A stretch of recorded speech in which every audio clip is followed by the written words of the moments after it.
तो लोग इस बात का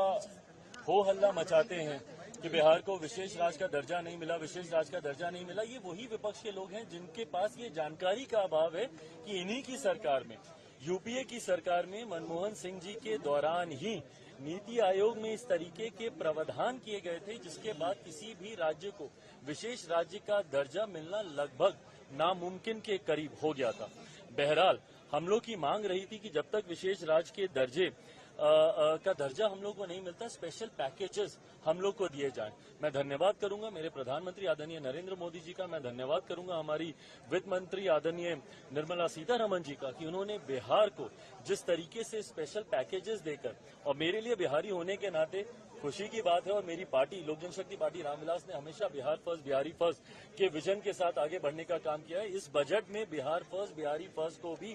धरातल पर उतारने के प्रावधान दिए गए हैं। जहां एक तरफ इंफ्रास्ट्रक्चर इसमें मजबूती देने का काम किया गया है, वहां पे ब्रिजेस बना के, वहां पे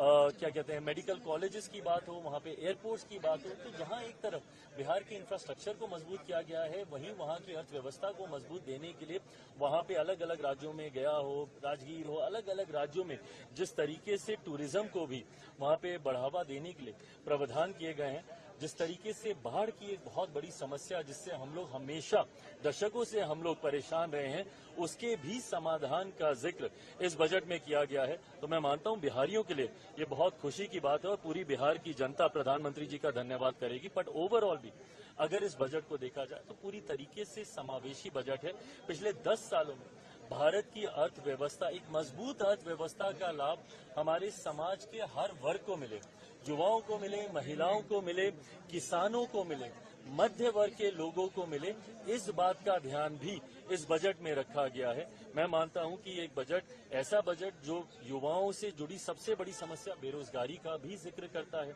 एमएसएमई सेक्टर को जिस तरीके से मजबूती देने की बात की गई है, इसमें एमएसएमई सेक्टर एक रीढ़ की हड्डी है हमारे देश की अर्थव्यवस्था को लेकर। तो मैं मानता हूं कि विकसित भारत के निर्माण में ये एक मजबूत नींव की तरह इस बजट को देखा जा सकता है। आप कह रहे हैं समावेशी बजट है, सारे सांसद जो निकले विपक्ष के वो तो कह रहे हैं आंध्रा बिहार का बजट है, ये सरकार बचाने वाला बजट है। इन लोगों को अगर अपने राज्य में अगर गरीब नहीं दिखते, अपने राज्य में अगर इनको किसान नहीं दिखते, अपने राज्य में इनको मध्य वर्ग के लोग नहीं दिखते, अपने राज्य में इनको महिलाएं नहीं दिखती या युवा नहीं दिखते, तो मैं इनकी सोच के ऊपर कोई टिप्पणी नहीं करूंगा। जब